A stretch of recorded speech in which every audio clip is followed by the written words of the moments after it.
In this session, we'll give a precise definition to the physics term momentum. And to do that, we're going to begin by looking at Newton's second law, which says that if you add up the forces acting on an object, it equals the mass of the object times the acceleration of an object.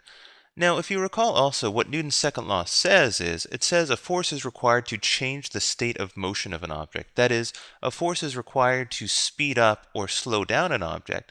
And that gets us back to the definition of acceleration, which says that acceleration is a change in velocity per change in time. This is the definition of acceleration. So what I'd like to do to elaborate or to come up with what we call a definition, or if you want to think of it as an equation of momentum, I'm going to make this substitution. In place of acceleration in this equation, I'm going to write this as mass times the change in velocity per change in time. So the faster the velocity changes, the greater the force required. And now what I'm going to do is I'm just going to expand this term out, this delta V.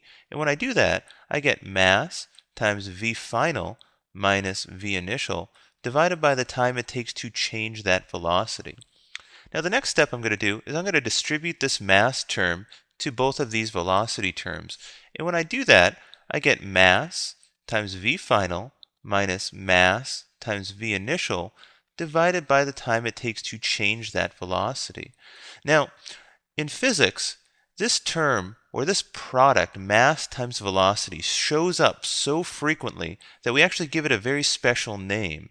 And in this case, whenever you see the product, mass times velocity, so whenever you see the product, mass times velocity, we've defined that. We just call that momentum, and we abbreviate it with a lowercase p to indicate it's the momentum of an object.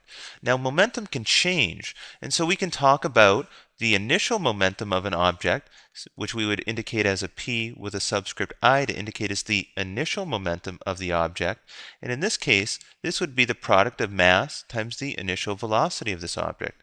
We can also talk about the final momentum of an object, which would be a lowercase p with a subscript f, and that'd be the product of the mass and the final velocity of the object.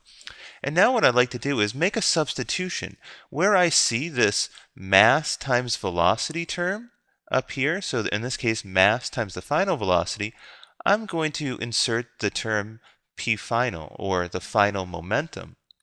And when I do that, what you see is this term becomes p final minus the initial momentum, p initial, divided by the time it takes to now change that momentum. So we're not just talking about a change in velocity anymore, we're talking about a change in momentum. And I can now write this in one more simplified compact form as the difference, or the change in momentum per change in time. Now, in the process of deriving this new relationship or new form of Newton's second law, we've gone a long distance in this derivation. So what I'd like to do is just summarize exactly what we just derived. What we said was the sum of the forces acting on an object equals the change in the momentum of an object per change in time.